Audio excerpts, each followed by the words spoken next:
free Golden Eagles for War Thunder. Download the app in the description below.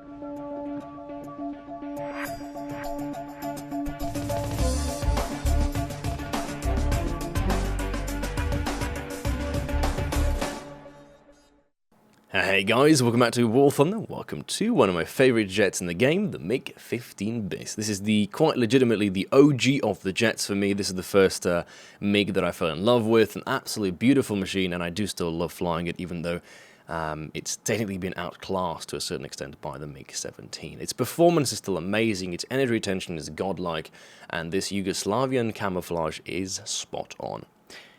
What I want to touch on first is the air battles, because people have been asking where air battles have been. People on stream tend to ask where air battles have been. I've just spent the past two live streams of about 4.5 hours each playing air battles, exclusively air battles, because I've been a little bit demotivated from tanks due to the close air support nerf and introduction of spawn point system, or spawn protection, or whatever the hell that autistic thing is. Jets have been godlike recently. I've absolute blast. I've never had this much fun in the game since I've started playing.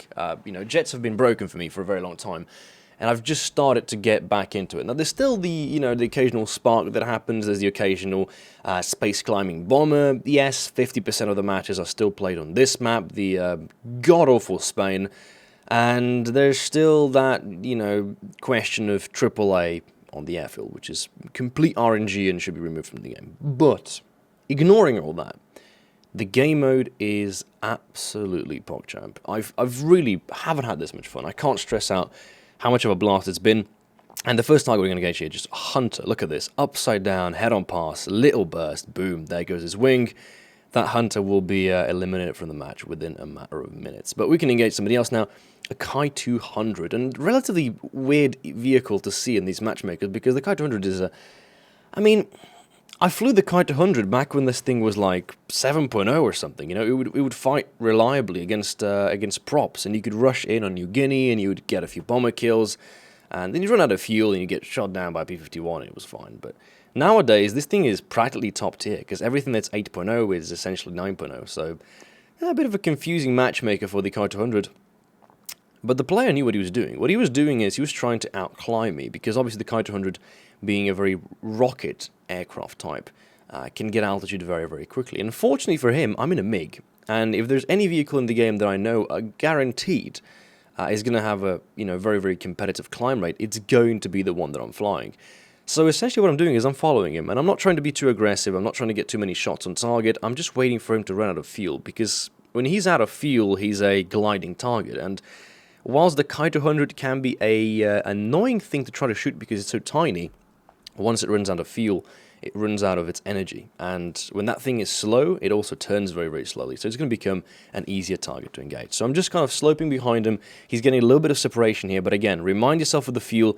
I'm running on minimum fuel load on the MiG-15, and I'm already down to 5 minutes from the 8-minute marker. So if I'm already down 3 minutes of the fuel, and he's now climbing to space on a full throttle, he's going to be out of fuel before I am. So I can use my fuel gauge to kind of know when his fuel gauge is going to be running out as well.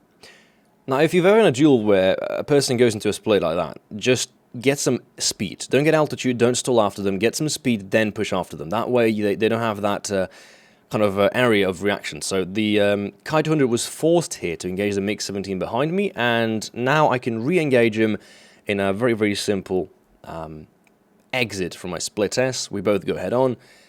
He has two 30mm, strong as they are. He mistimes the shots there. The first shots went a little bit far. The second burst went a little bit short. My shots were on target. I get the pilot's type, and that's the second kill for the match. I do a bit of a spotting when I'm flying over the enemy airfield, see if there's any bombers sitting there, because, well, it's nice to know if they're going to be rearming, repairing, and then climbing to space, because it can become a bit annoying, and immediately re-engaged the F-30 Sabre in the middle of the match, which is already being pretty much focused by the rest of our team. So far, match is looking 10 out of 10. We got a decent team, ignoring obviously all of those AI killers. I gotta say something, if you're a person who flies the MiG-15 and goes after AI, you're doing yourself a huge disfavor, because you're wasting time, you're wasting RP, and you're wasting your win ratio. Unless you're a KD whore, which I don't think any of these players are, you have no business to be going after the AIs. Instead, go into the battlefield. Bait for your teammates, go into a head-on or two, maybe strafe a couple of ground targets. Whatever you do, just don't be passive. Killing the AI on the other side of the map is extremely passive. You're doing yourself very little favor. And also, sabers. Be careful when rolling with boosters. They will rip straight off. The primary problem of the Sabre is that if you're going to be using boosters, be very, very careful when performing aileron rolls with elevator pulls. Just rolling is not a problem. It's implying elevators in these diagonal G-forces which will cause the wings to rip off.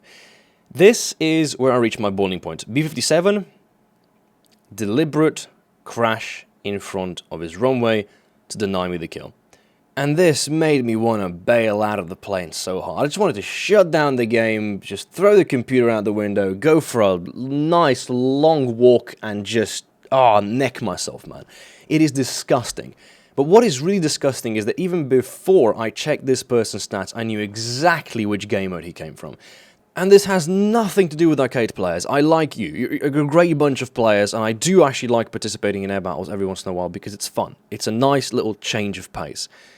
But why is it that every single time I see a bomber pilot in realistic battles doing some weird dumbass shenanigans, that they're always from arcade, they have some stupid history of playing the P-47 for goddamn 3,000 matches, but they can't even bomb one goddamn... Sorry, I'm triggered to shit, because bombers in this game mode are 1/3 of the things I despise. Alongside AAA and this map. And it was ironic, because this had it all. This has it all. This match has absolutely everything a person could ask for. There's a person right now that you don't even see that's climbing to space. He's currently in his B-57. He's at around 10,000 to 11,000 meters. He's trying to figure out if the Earth is actually round or not. It's absolutely beautiful. The AAA fields are designed so that they're actual RNG system. They're put into the game to protect the players if they want to go back and rearm and land. And to make matters from best to bestest, we now have got spawn protection in ground battles, which means that, oh my god, I'm actually forced to get out of tank battles for at least a week until that thing's removed or somehow fixed. I don't even think it can be fixed. I think just removing it is the easiest way to do it. But spawn protection, ladies and gentlemen, cannot exist in this game. And it cannot exist because it is a form of RNG. And what RNG is something you don't want. If you complain about sparks, then you should also complain about AAA in the game. It's a protection system that isn't reliable or is too reliable. The issue is that your aircraft, when it's landing, is in a weak spot. That is when you are weakest. And yes, players will focus you when you're sitting on the runway. There's players who fly Hunters 24/7 who's going to climb to space. They're going to hide the map. They're going to wait for you to land. They'll strafe you. We can't help that. Players are going to be dickheads regardless of how you get around it. The only solution you're going to have is either removing those players or removing any kind of motivation for those players to play. Unfortunately, there's not much we can do against people who like to abuse certain game mechanics. But as it is at the moment, the AAA field enables everyone to abuse a game mechanic that contributes nothing to neither of the teams. And to cover the last 33.3% of the things that I don't like about this game mode, you might as well just take a look at the map that we're playing on. This is Spain, and I like to dub it just simply Pain. It is a horrible map design. It's been talked about multiple times now by hundreds of jet enthusiasts.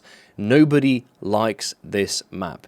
And I will give you a hint, I don't even think this map could be properly fixed. It is not just historically inaccurate, it makes no sense to the matchmaker that takes part. Spain was put into the game for the Spanish Civil War, which I believe partook in 1937. This is 1954 jets were flying in. It makes absolutely no sense for any kind of battles beyond biplanes happening here. And if you think that biplanes are fun in this match, well, take a moment of silence because this map is about 3 times in size than any other map in the game. It is utterly too big even for jets, and it contributes nothing to the actual matchmaker. It has annoying AI formations that players focus on that contribute nothing to the match. It has vast open ocean, which contributes nothing to the streamers because our FPS goes to absolute dog shit and your stream looks like shit when you're actually watching it. And the worst part about it is that the AAA fields are 3 times as big and 3 times as powerful as on other maps. If there's any map in the game that should be removed immediately, it is Spain. when it comes to good maps in Jets, there's only one OG map that comes to mind. The first and the last of all maps available. Korea. Korea is the best. Its location is correct, its size is correct, the airfields are on point. The only problem with Korea still is AAA fields, but that's a problem for all maps. Korea is the OG map, and I think that 90% of all players who play Jets as just semi to hardcore enthusiasts will want Korea pretty much 24/7 as the map of their choice. But there's one more map that you can play on. And it's not Ruhr, even though Ruhr is nice. It's not Bolge, even though Bolge is nice. The best map for Jets in patch 1.71 could easily be Fulda Gap.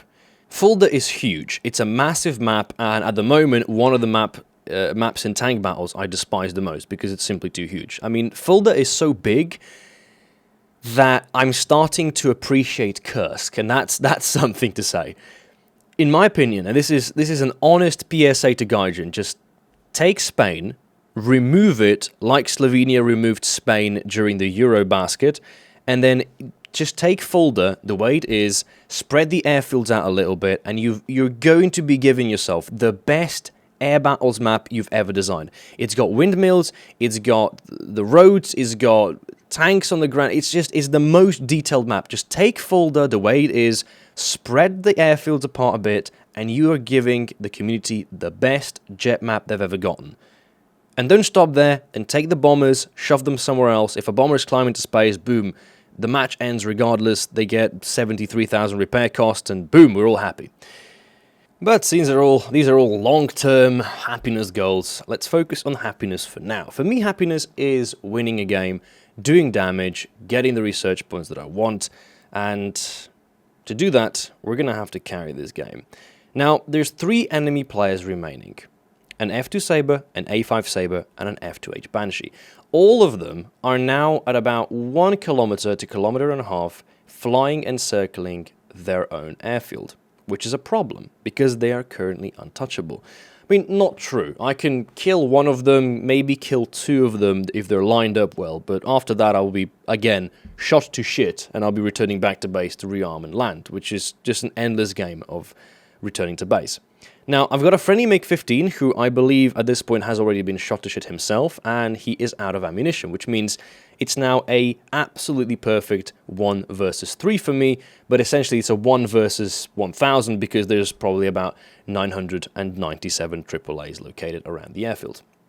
To make my job a little bit easier, I'm going to use one of the 50 blind hunts that I've obtained over the time of playing the game for the last year, and this will give me the ability to actually mark one of the enemy players. The selected one is the A5 Sabre, and this is usable not because if I kill him I'm going to get an extra 5,000 silver lines, which are useless, but because when I kill him, well, he's spotted, that's the thing. It's not about killing him, it's about knowing where he is. One player out of those 3 will always be spotted on the map, which means I have a bit of an easier job using the spotting mechanics so that I don't get confused, I don't get myself into a bad spot. Now, the A5 is extremely smart, and he is still going to be holding the position of the airfield. So this is where I get triggered, and I said in chat, stop hugging the base. Stop hugging the base means, you know, come out and fight, essentially. Now, I've received some backup here from a G91, and he's going straight in. I like that. He's extremely vengeful, and I want to focus the F2 Sabre, if preferable, over the A5 because, well, it's a stronger plane. A MiG-17 is also closing in, so we're evening out the numbers here. It's becoming more of a 3 versus 1,000, and hopefully, if the F2 Sabre falls early enough, we're going to be able to get fragged on the other 2. But they're all smart. I mean, obviously, what they're doing is they're using AAA as a form of protection, because that's what it is. It's there, and it gives them the ability that as long as they stay within the vicinity of it, they have superior numbers. They're, you know, they're superior. There's nothing we can do to really touch them. So I have to buy myself some time and engage the other player. So I spot an A5 Sabre. He's going for the G91. G91 doing a fantastic bait here. Just look and pay attention. He does get shot by him, but what he's doing is he's putting him into a series of turns. So that by the time I actually engage the A5 Sabre, the A5 Sabre is on relatively low speed, and he's going somewhat in a straight line, slightly upwards. Now, because the A5 Sabre spotted me, he reacts, I couldn't get shots on target. I'm not going to air brake, I'm not going to follow him, we just go straight back up, and we're going to re-engage. This is the MiG-15 style, you're booming zooming, you're taking it one step at a time. Now, in the meantime, the targets have swapped, which means the initial A5 is no longer being the one target, it is now this A5, which is kind of working in my advantage. So again, when I do kill him, I'm going to be getting the whopping 5,000 free golden eagles, or silver lions, whatever you get. Quick little strike, get damage to his left wing. Judging from his altitude and his direction, he's already crashed.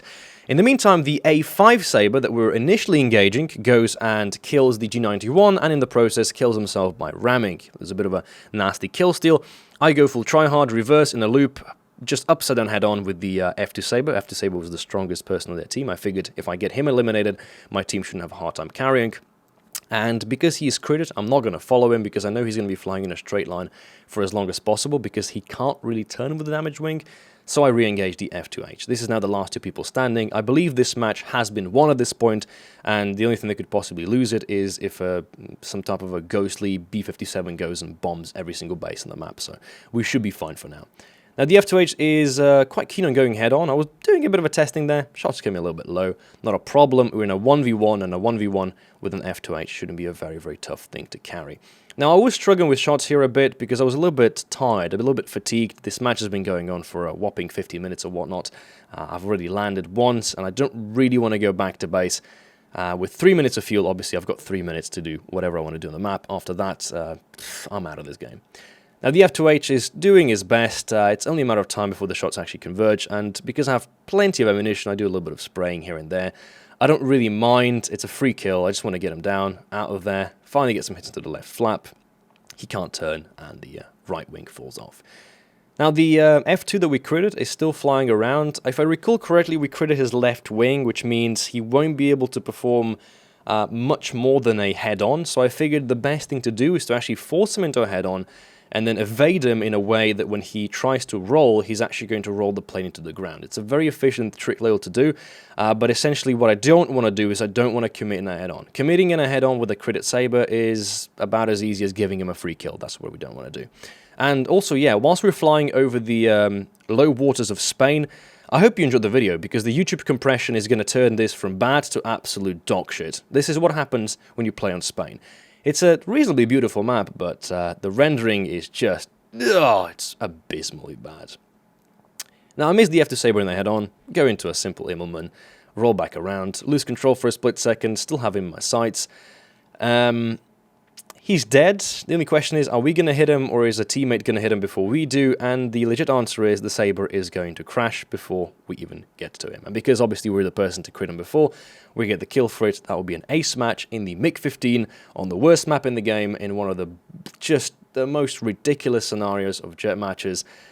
And yet I'm happy, because I just got an ace match, I carried the team, I got a nice amount of research points at the end, and as weird as this match was, it was a little bit of everything, and it gives me an opportunity to actually, rant a little bit. I haven't ranted in absolute ages, and it feels good. It feels good to get a little bit of that negative butterfly energy out there, so it flies among you. Hope you had a good time. Hope you enjoyed my opinions on why air battles can be a little bit annoying from time to time. I do hope that over the next couple of weeks, especially the next couple of micro patches, we see some micro changes. All of these changes are extremely easy to make, and again, fold the gap, make that into an air map, and I guarantee you can remove Spain from the rotation, and you'll have one of the best game modes ever created for jets in the history of the game. Cheers, and I'll catch you in the next one.